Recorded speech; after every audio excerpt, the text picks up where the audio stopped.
Good morning. Good. Okay. Let's hear what our sponsors are today. Year of Learning, Sue and Arnie Garlick, in memory of Malka Pearl Mann and Philip Mann, and in memory of family murdered in the Holocaust. Harav Tzvi Hirsch ben Shlomo Yaakov, Sarah bat Ephraim, Yisrael David ben Harav Tzvi Hirsch, Ephraim ben Harav Tzvi Hirsch, Adia bat Harav Tzvi Hirsch, Miriam bat Harav Tzvi Hirsch, Pesel bat Harav Tzvi Hirsch, Shalom ben Harav Tzvi Hirsch, Shlomo Yaakov ben Harav Tzvi Hirsch, Shmuel ben Harav Tzvi Hirsch, Cheryl Scher, her children and grandchildren, in memory of her uncle, founding member of BRS, Dr. Israel Brook, Yisrael ben Harav Akiva. Marcia Federbush and family, in memory of her husband, Dr. Uriel Paul Federbush, Uriel Pinchas ben Harav Shimon. Sharon and Fred Lisker, their family and many friends, in memory of her dear mom, Harriet Friedman, Edelbas Yaakov. Leslie and Gail Kaplan, in memory of their parents, Harry and Marjorie Siddell, Irving and Pearl Kaplan. Friends of Avi Gitler, Avram Meir ben Shimon, and Martha Gitler, Charna bas Yeshaya. Friends of Toby Peres, Sarah Tova bat Yisrael Dov. Friends of Malka Levi, Malka bat Yosef. Friends of Joe Wolf, Yosef ben Chaim. The many friends of Dr. Marvin Blush, Moshe Shalom ben Yitzchak Halevi. A month of learning, Haran and Mel Haller, in memory of her father, Yosef Eliezer ben Tzvi Hirsch. B. Pizer, in memory of her father, Yitzchak ben Shmuel. Mordechai and Miriam Burr, in memory of his mother. What was that? Vanya Bas Harav Shimon Halevi. Stanley Presser, in memory of his wife, Chavalea bat Ze'ev HaKohen. We have a week of learning by Bonnie Galb Jackson, in memory of her father, Mordechai Yoel ben Binyamin. Today being the, what is today? 28th, right? We have a day of learning by Carol and Manny Miller, in memory of her father, Yitzchak Yaakov ben Shlomo Yosef. May Shemas have an Aliyah, Kranker Rafia, Velti Yeshir, Shema Tzliah, L'chol B'nai Yisrael, a good Gaben Shtiyan. Amen. Okay, today, again, I suggest keep that finger or a marker in that page that had the map of the Beis Hamikdash, okay? Because we're not done with that topic yet. Okay, all right. So we have a short Gemara really today, but I'm going to go over a little bit onto Yud Chet because that looked like a pretty extensive material. Okay, so we're at a Yud Zayin, Amud Aleph. Okay. So our Gemara, we stopped where it said that we have to accept the idea that the text that was in Midot, which was shared with us by Rabbi Eliezer ben Yaakov, that seems to be the appropriate text, spelling out the parameters, let's say, of the Beis Hamikdash. So that's where we left off. What daf is it? We're Yud Zayin, Amud Aleph. We're going to start with the second line. Okay. In just a moment. Okay. Because the Gemara ended with the fact that if we thought it had been Rabbi Yehuda, who was the authority or author of Midot, okay, that would have been a problem if the Mizbeach was right in the middle. And it wasn't, because it was further south, and only the top line or the top border, okay, of the Mizbeach was parallel to the entrance to the Heichal. Okay, So that's how the Gemara came to the conclusion that the text in Midot must be based on the authority of Rabbi Eliezer ben Yaakov. So now we're going to continue. Yud Zayin Amud Aleph, second line. Rav Ada Berei the Rav Yitzchak. Okay, he suggests as follows. Okay, and remember, we were trying still to deal with the different viewpoints as to where these four chambers were in that larger Azara of the women's Azara, the women's courtyard. Okay, two of them were, or at least were I referred to as specifically one for we said the Mitzoraim. Okay, one was clearly for the lambs, Tlaim. We also raised the question about their location. So coming back to this whole discussion then. So what is he saying? Hi Lishka, this chamber, what he's talking about now specifically is the chamber of the lambs. Okay, right? And he tells us, Aktsuye Miktsaye. Okay, I'm going to explain that as that it wasn't exactly on a corner, it was sort of moved from a corner. Okay, it was more on a side. Uda'ate mitzafon. Okay, and when you come from the north, mitchazye le bidarom, then it's visible on the south. Uda'ate midarom, and when you come from the south, mitchazye le bitzafon, it appears to be visible from the north. Umistabra, and this seems logical, says the Gemara, the b'ma'aravit dromit have, that it was in the southwestern,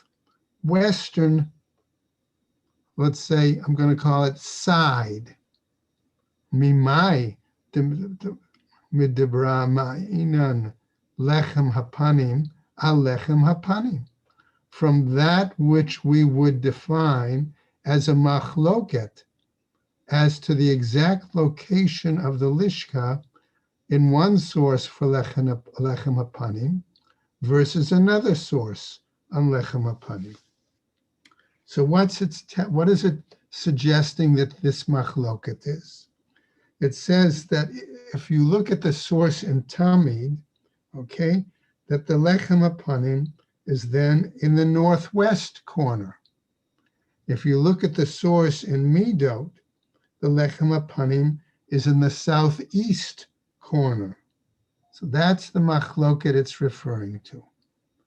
Umeshaninan, and what we've learned then, he says, Amar Rav Huna Berei de Rav Yoshua, that Rav Huna in the name of Rabbi Yoshua says as follows, okay, Mar kachashiv derech yamin, umar kachashiv derech small. Okay, that Rav Huna in the name of Rabbi Yehoshua is explaining that one master is telling us if we go in and start defining the locations, moving from the right, the other moving from the left.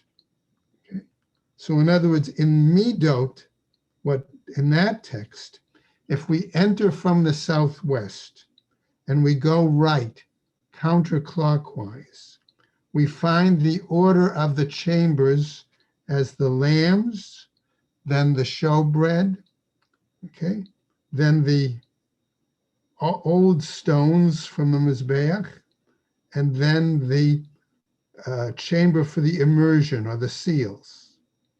If in the Tamid text, he's suggesting, okay, that you're entering from the southwest, but you're going from the left.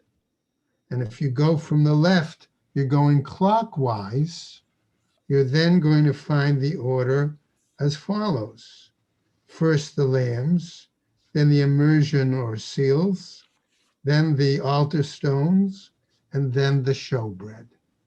That's what he's explaining. Okay?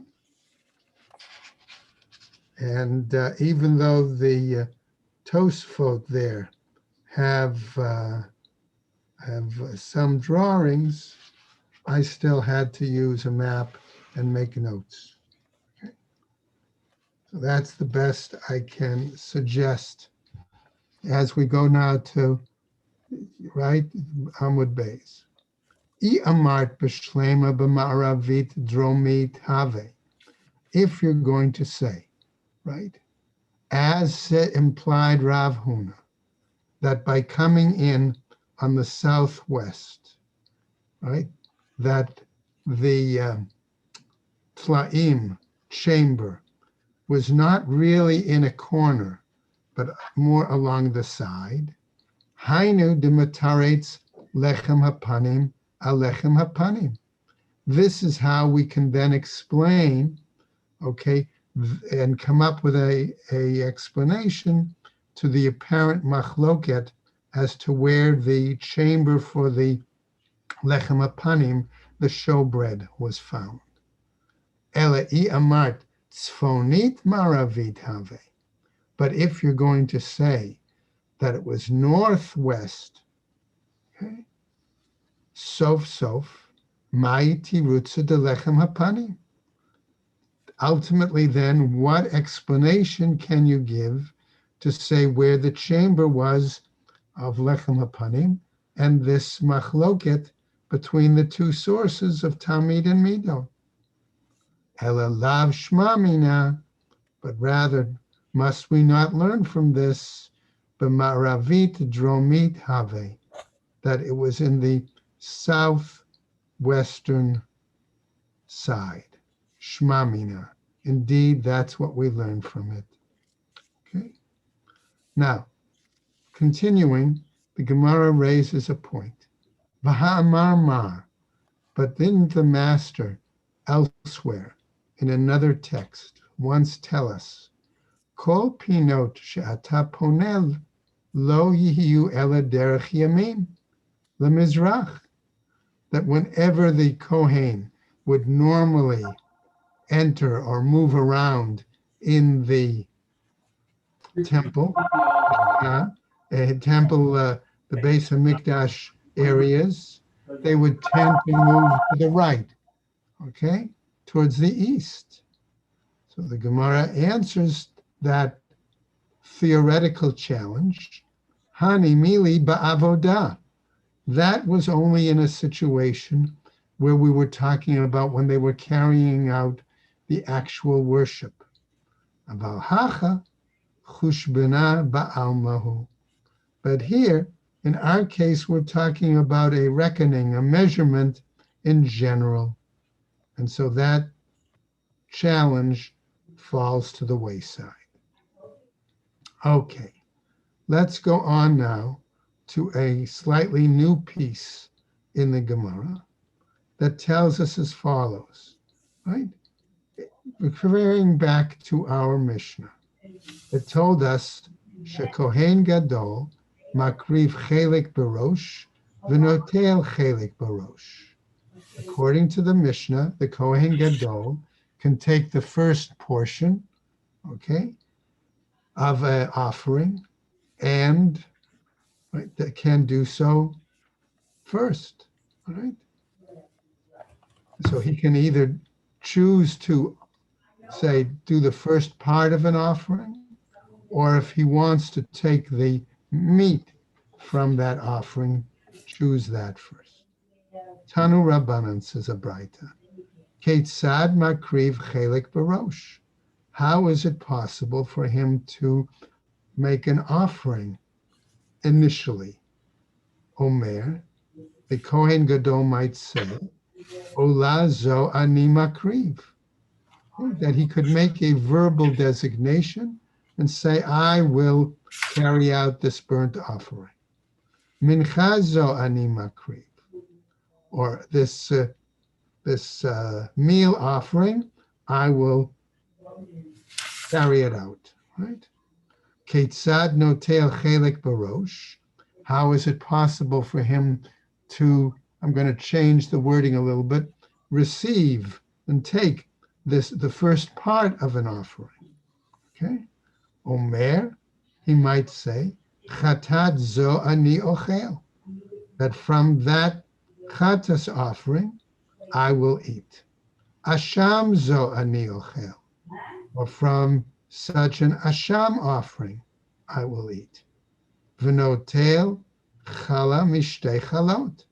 Not only that, but from the 2 loaves that are brought on Shavuot, he could take one of them. Arba o chamesh mima'aseh lechem hapanim.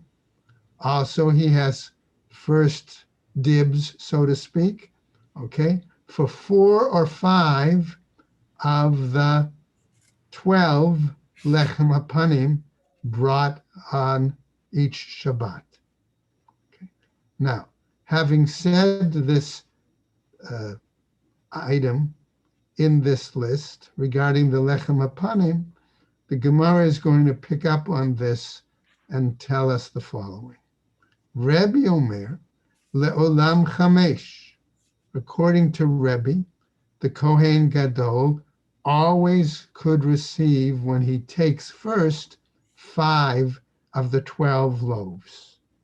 Shneamar, why? Because it says, Va'ita le'Aharon ulevanav, that it should be for Aaron and his sons, implying mechze le'Aharon umechze lebanav, half for Aaron and half for his sons. So But half words, is 6, right?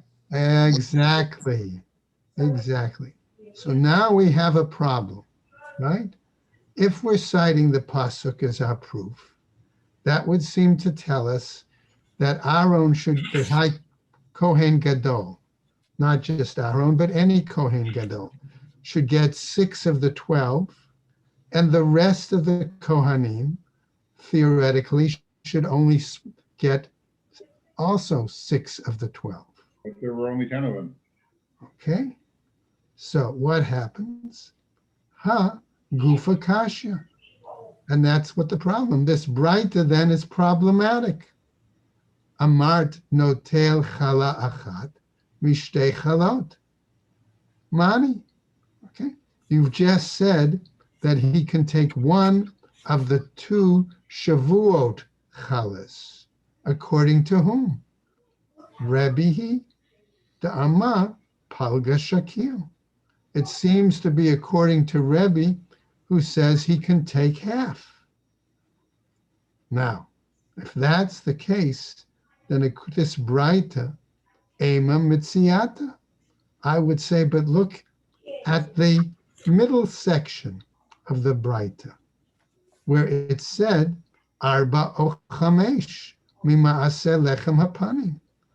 That could says 4 or 5 from the making of the showbread, the lechem hapanim. So the Gemara says, if that's the case, if Rebbe says he gets half and he should have then gotten 6, okay, then what about this middle section that says 4 or 5? To end the Rabbanan. I come then to the assumption that maybe that's based on the view of the rabbis that disagreed with Rebbe on this issue. The Amre, that they say, lo shakil palga, that one doesn't take half. Ema seifa. But then I would say, look at the end of the Braita. Rebbe Omer le'olam chamesh. Rebbe says he always gets 5. So that seems to imply, okay, that the first part of the Braita was according to Rebbe, the middle part seems to be like Rabbanan, and the third part of the Braita comes back to Rebbe. But not only that, it seems to imply there's a machloket in what Rebbe is saying. Okay? So the Gemara says to us at this point, right? Reisha v'Seifa Rebbe u'Mitziata Rabbanan. The first and the end section of the Braita seem to be phrased with the view of Rebbe, and the middle by the rabbis. Amar Abaye. Says Abaye, Reisha u'Mitziata Rabbanan. Indeed, it's possible, says Abaye, that the beginning and the middle are based on the rabbis. Umodu Rabbanan beprusa delav orech ara lemitva the Kohen Gadol. Okay? And that in this particular case, the rabbis acknowledge that basically, okay, the Kohen Gadol should get slightly more. In other words, like a piece or two more of a loaf than closer to 6. Okay, but what happens? Giving a single piece or two of a loaf is not customary because it doesn't reflect the respect for the Kohen Gadol.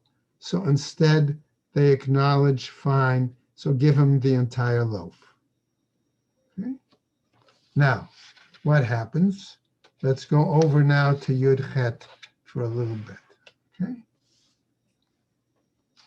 What happens? Umay arba o chamesh. So what do we mean then from in the middle of the Braita that it says the Kohen Gadol can take 4 or 5? The Rabbanan. That seems to be according to the rabbis. The Amrei, because they say, Nichnas notel sheish. Okay? That the new, let's call it mishmar, the new watch of Kohanim coming in, should be able to take 6. V'yotzei notel sheish. And the outgoing mishmar, the outgoing watch, okay, they should also be able to take 6. V'sechar hagafat delatot, lo. And whatever Kohanim there were that were responsible for the closing of the gates, don't receive any mishtei mesrei from the 12. By miflag. So now we have to come and divide it up. Okay, how do we really divide? Okay, these loaves. Batsir chada mefalga chamesh shakil. If we remove one, okay, right, that leaves that 5 can be taken. Okay, why do we remove one? Okay, the Rebbe Yehuda the Amar nichnas notel sheva, because Rabbi Yehuda, his view is that the incoming watch, mishmar, is entitled to 7. B'schar hagafat delatot, as part of their reward, okay, for closing the gates. V'yotzei notel chamesh, and the outgoing watch, that mishmar only gets 5. Okay? Now, that was the view of Rabbi Yehuda. Okay? So the Gemara now continues and says, Ma'aser, okay, me'eser, ba'i miflag. Okay, so now it would seem that we need to divide it based on 10 and not 12, right? Because if we say that an additional one is taken, so that means we have to deduct actually 2, okay, for each group, okay? So that tells us the following. Miflag batsir, chada, mipalga. We have to deduct 1 from half, v'shakil arba, and that means he could take 4. Okay, so that's where it might get the number 4 for the Kohen Gadol. Rava Amar. Rava, however, it says the following. Kula Rebihi. According to Rava, the entire Braita is the authorship of Rebbe. V'savar laka Rabbi Yehuda. But he holds according to the view of Rabbi Yehuda. Ve'elamai arba. So then on what basis do we say 4? Hachamesh ba'i lemishkal. That would seem to say that the Kohen Gadol should be able to take 5, right? If only one extra, if the one group, one watch gets 7, okay, and the other gets, right, the rest, 5, that should say that the Kohen Gadol, okay, has to choose differently. Ha de'ika mishmar hamit akev. Why? He says, because here we have the possibility of a watch, of a mishmar that was, I'm going to use the word delayed, okay, for the moment, okay, held back, right? Ha deleka mishmar hamit akev. And here we could have a situation where there was not a mishmar that was held back or delayed. What do we mean by that? I'ika mishmar hamit akev. If we have a watch, a mishmar, that is delayed or held back, mishmona ba'ila miflag.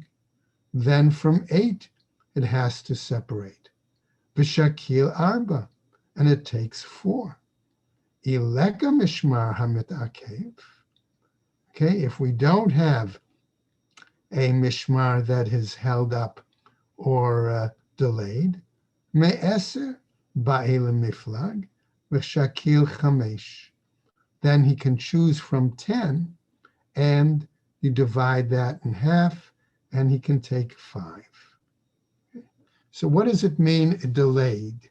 Okay, the suggestion is that let's assume for the moment that a yontif occurs, okay, on Friday, or a yontif occurs on Sunday, right? Our phrases, okay? What happens then? Okay, that particular watch is delayed. It's held up from finishing its normal time of service because of the holiday. Okay, either the new one, okay, has the old one has to stay somewhat longer. Okay, in other words, it doesn't end its service on Shabbat, but it has to stay longer, or vice versa. Okay, or the new one has to come earlier, okay, or stay. Right?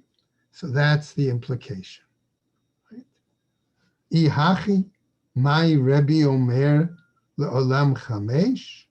So the Gemara says, if that's the case, if you can explain it that way, okay, then why did Rebbe in the end part of the Braita claim that the Kohen Gadol always got 5? Right? Kasha. Indeed, that's a problem, and we don't have an answer. And that's where the sugya here ends. Okay? So that's where we're going to stop, at this Mishnah, and we'll pick up there on Yud Chet tomorrow with the new Mishnah. Okay? Now, with this new Mishnah, we're going to get back a little bit to what I'll say is our main focus, which is going to be what happens with that Kohen Gadol that's been sequestered, okay, and what goes on at that point, okay? So as I said, everybody will stop there. We'll pick up tomorrow with the Yud Chet with the new Mishnah. Rabbi, one Have a question. good day. Thank you Thank very you. much. Have a good day, everyone. Okay? Good day, Thank you, everyone. Rabbi. Thank you. Bye, Bye-bye. everybody. Take care and have a good day. Stay well, everybody. Rabbi, one question. Yeah, Why couldn't they just bake some extra breads? that's a good question. Anyone want to put forward an answer before me? I think we're getting very confused whether this week's bread or last week's bread was out there, right? It was, The bread was changed on Shabbos, right? Right. The new bread was, the old bread miraculously remained fresh and was removed, okay? And then that bread was divided up for the past week's watch, Mishmar, and the new bread was put on, right? So why do you get 12 loaves? That's what the Torah says to bake. But why is it possible? Right, you're right. Well, But one for why- each Shevet. 12 Shvatim. One for each Shevet. That's the answer I would give to.